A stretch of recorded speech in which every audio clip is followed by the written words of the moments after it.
بسم اللہ الرحمن الرحیم الحمدللہ رب العالمین والعاقبۃ للمتقین والصلاۃ والسلام علی سید المرسلین نبینا محمد وعلی آلہ وصحبہ اجمعین ومن تبعہم بإحسان الی یوم الدین اما بعد۔ محترم سامعین کرام، آج کا جو خطبہ ہوا ہے ابراہیم علیہ السلام ہی کے تعلق سے ہوا ہے، اور بھائیوں ان قصوں کو ہم کو غور سے سننا چاہیے۔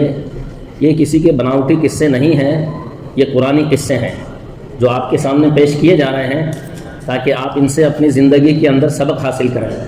بہرحال اللہ تعالیٰ جو ہے ہمیں دین کی سمجھ دے۔ محترم سامعین اکرام، اللہ رب العالمین نے جب سے ابراہیم علیہ السلام کو مبعوث کیا، توحید کی دعوت کے سامنے تمام بت جو ہیں منہ کے بل گر گئے، جبکہ ابراہیم علیہ السلام اکیلے ہی تھے اور اکیلی ہی ایک امت تھے، ان کے علاوہ دنیا کے اندر کوئی مسلمان نہیں تھا۔ اللہ رب العالمین نے ابراہیم علیہ السلام کی دعوت کے تعلق سے مختلف جگہوں کے اوپر اللہ رب العالمین نے ذکر کیا ہے۔ اللہ رب العالمین نے جب ابراہیم علیہ السلام کو مبعوث کیا تو انہوں نے سب سے پہلے اپنے والد کو دعوت دی، اس کے بعد اپنی قوم کو دعوت دی۔ اللہ رب العالمین کا ارشاد ہے، وَلَقَدْ آتَيْنَا إِبْرَاهِيمَ رُشْدَهُ مِنْ قَبْلُ وَكُنَّا بِهِ عَالِمِينَ إِذْ قَالَ لِأَبِيهِ وَقَوْمِهِ مَا هَٰذِهِ التَّمَاثِيلُ الَّتِي أَنْتُمْ لَهَا عَاكِفُونَ قالوا وجدنا آباءنا لها عابدين قال لقد كنتم أنتم وآباؤكم في ضلال مبين قالوا أجئتنا بالحق أم أنت من اللاعبين قال بل ربكم رب السماوات والأرض الذي فطرهن وأنا على ذلك من الشاهدين وتالله لأكيدن أصنامكم بعد أن تولوا مدبرين۔ اور ہم نے ابراہیم کو اس سے پہلے اچھی سمجھ دی تھی اور ہم انہیں خوب جانتے تھے۔ جب انہوں نے اپنے باپ اور اپنی قوم سے کہا کہ یہ مورتیاں کیا ہیں جن کی تم عبادت کر رہے ہو، انہوں نے کہا اپنے باپ داداؤں کو ان کی عبادت کرتے پایا ہم نے۔ ابراہیم علیہ السلام نے کہا تم اور تمہارے باپ دادا کھلی گمراہی میں تھے۔ وہ کہنے لگے کیا تو ہمارے پاس سچی بات لایا ہے یا ویسے ہی مذاق کر رہا ہے؟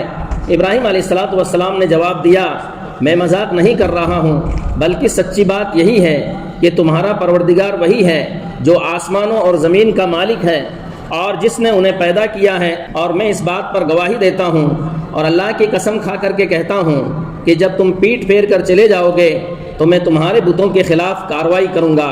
فراغ الی آلیہتہم فقال الا تاکلون ما لکم لا تنطقون فراغ علیہم ضربا بالیمین فاقبلوا الیہ یزفون۔ پھر وہ چپکے سے ان کے معبودوں کے پاس پہنچ گئے اور ان سے مذاق کے طور پر کہا تم کھاتے کیوں نہیں ہو اور تم بولتے کیوں نہیں ہو؟ پھر تو پوری طاقت کے ساتھ انہوں نے دائیں ہاتھ سے مارنا شروع کر دیا۔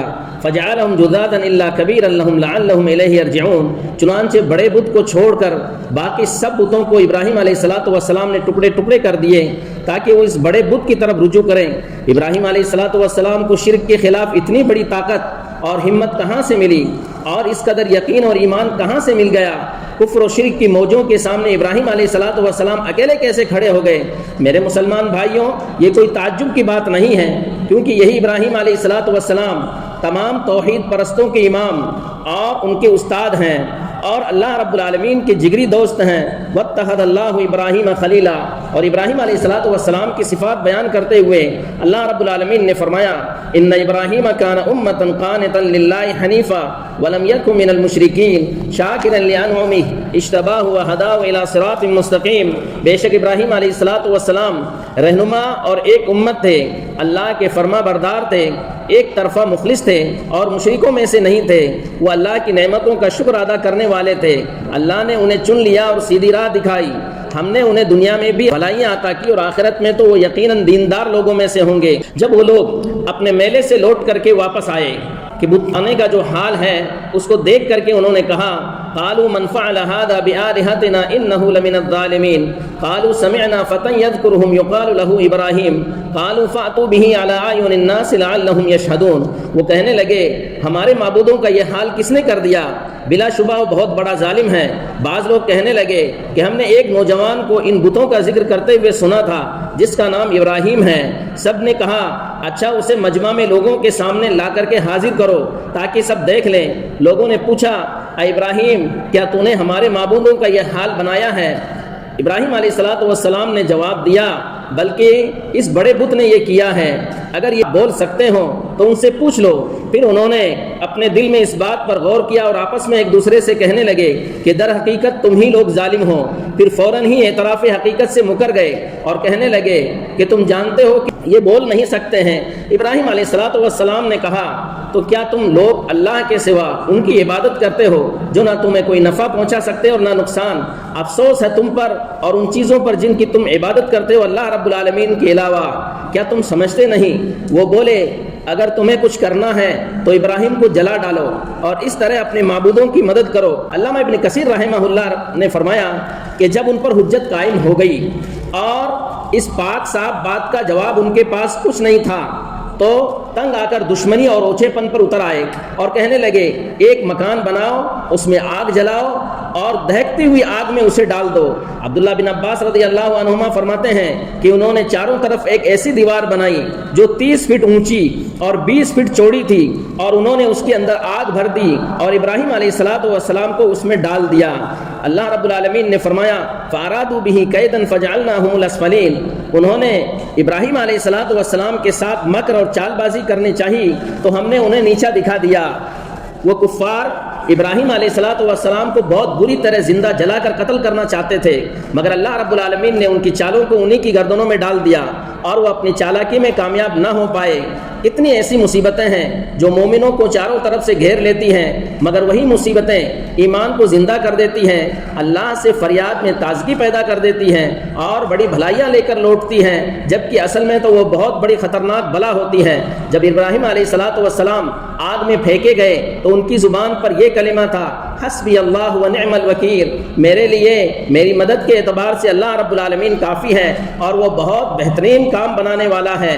اللہ رب العالمین نے آگ کو خطاب کرتے ہوئے فرمایا قلنا یا نار کونی بردا وسلاما علی ابراہیم وارادوا به کیدا فجعلناهم الاخسرین، ہم نے فرما دیا کہ اے آگ تو ٹھنڈی پڑ جا ابراہیم علیہ السلام پر اور ان کے لیے سلامتی بن جا۔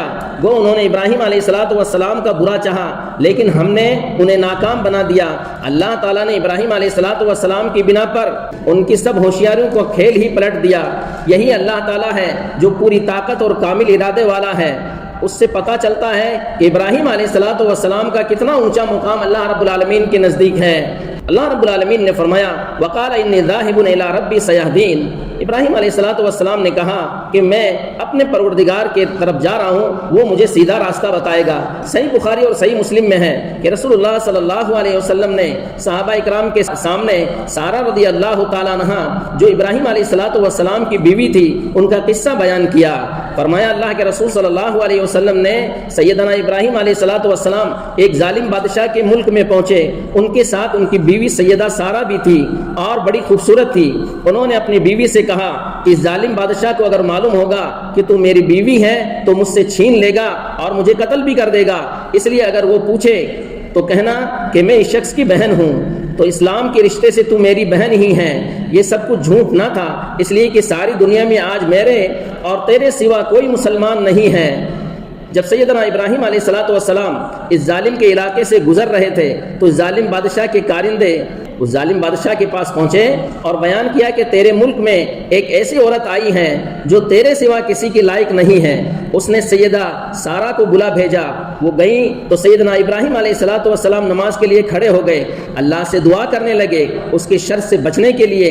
جب سیدہ سارہ رضی اللہ تعالیٰ عنہ اس ظالم کے پاس پہنچی تو اس وقت سارہ رضی اللہ عنہ نے وضو کر کے نماز پڑھنے کھڑی ہو گئی اور دعا کی اللہم ان کنت آمنت بک وبرسولک واحسنت فرجی الا علی زوجی فلا تسلط علی الکافر فغط حتی رکض برجلہ، اے اللہ اگر میں تجھ پر اور تیرے رسول ابراہیم علیہ السلام پر ایمان رکھتی ہوں، اپنے شوہر کے سوا اپنی شرمگاہ کی حفاظت کی، تو مجھ پر اس کافر کو مسلط نہ کر۔ اتنے میں اس بادشاہ نے سارہ علیہ السلام کی طرف ہاتھ بڑھایا تو وہ تھرا گیا اور اس کا پاؤں زمین میں دھنس گیا۔ سارہ رضی اللہ تعالیٰ عنہ نے اللہ سے دعا کی اے اللہ اگر یہ مر گیا تو لوگ کہیں گے کہ اسی نے مارا ہے، چنانچہ وہ چھوٹ گیا۔ پھر سارہ علیہ السلام کی طرف اس نے ہاتھ بڑھایا، سارہ علیہ السلام وضو کر کے پھر نماز پڑھنے کے لیے کھڑی ہو گئی۔ یہی دعا کرتی ہے کہ اللہ اگر میں تجھ پر اور تیرے رسول پر ایمان رکھتی ہوں اور اپنے شوہر ابراہیم کے سوا اور موقع پر میں نے اپنی شرمگاہ کی حفاظت کی ہے تو تو مجھ پر اس کافر کو مسلط نہ کر۔ چنانچہ وہ تھرا گیا، کانپا، پیر جو ہیں زمین میں دھس گئے۔ تب وہ بولا اللہ سے دعا کر کہ میرا ہاتھ کھل جائے، اللہ کی قسم اب میں تجھ کو نہ ستاؤں گا۔ سیدہ سارہ علیہ السلام نے پھر دعا کی، اس کا ہاتھ کھل گیا۔ تب اس نے اس شخص کو بلایا جو سیدہ سارہ علیہ السلام کو لے کر آیا تھا اور اس سے بولا کہ تو میرے پاس شیطانی کو لے کر کے آ گیا، یہ انسان نہیں ہے، اس کو میرے ملک سے باہر نکال دو اور ایک لونڈی ہاجرہ اس کے حوالے کر دو۔ سارہ علیہ السلام جب لوٹ کر کے واپس آئی، نماز سے ابراہیم علیہ السلام فارغ ہو چکے تھے۔ انہوں نے پوچھا سارہ علیہ السلام سے کہ کیا ہوا؟ تو سارہ علیہ السلام نے کہا بس خیر ہی رہا، اللہ تعالیٰ نے اس بدکار کا ہاتھ مجھ سے روک دیا اور کافر کو ذلیل کیا اور ساتھ میں ایک لڑکی بھی دلوا دی۔ اس حدیث کے اندر بھائیوں بہت سارے فوائد ہیں۔ سب سے پہلی چیز یہ ہے کہ بادشاہ اگر ظالم بھی ہو اور وہ صلہ رحمی کرے تو اس کی صلہ رحمی مقبول ہے۔ اسی طریقے سے کوئی مشرک اگر ہدیہ دے، تحفہ دے، تو اس کے تحفے کو بھی قبول کیا جا سکتا ہے۔ اس ظالم بادشاہ نے سارہ رضی اللہ تعالیٰ عنہ کو ہاجرہ علیہ السلام دی۔ اور اس قصے کے اندر یہ بھی ہے کہ جو دعا اخلاص کے ساتھ کی جاتی ہے اللہ رب العالمین اس دعا کو ضرور قبول کرتا ہے۔ اور اس کے اندر یہ بھی ہے کہ اللہ رب العالمین اپنے نیک بندوں کو اور دیندار بندوں کو آزمائش میں ڈالتا ہے تاکہ اس کے ذریعے ان کے درجات کو بلند کرے، ان کے گناہوں کو معاف کرے۔ اس کے اندر ایک چیز یہ بھی ہمیں معلوم ہوتی ہے کہ آدمی جب کسی بھی مصیبت کے اندر مبتلا ہو تو فوراً جو ہے وہ نماز کی طرف دوڑے۔ جب آپ بیمار ہو جائیں تو ڈاکٹر کے پاس جانے سے پہلے نماز کی طرف آپ دوڑیں۔ جب آپ کسی پریشانی کے اندر الجھ جائیں یا کوئی آپ کے اوپر ظلم کرے تو محکمہ اور کورٹ میں جانے سے پہلے نماز کی طرف دوڑیں۔ اسی طریقے سے ہر پریشانی کے اندر آپ سب سے پہلے نماز کو اختیار کریں اور نماز ہی کو لازم پکڑیں اور اللہ رب العالمین سے دعا کریں۔ اس سے اللہ رب العالمین ہر طرح کی پریشانیوں کو دور کرتا ہے۔ اللہ رب العالمین سے دعا ہے کہ اللہ رب العالمین ہمیں دین کی سمجھ دیں۔ آمین۔ وآخر دعوانا الحمدللہ رب العالمین۔ جزاکم اللہ خیرا، والسلام علیکم ورحمۃ اللہ وبرکاتہ۔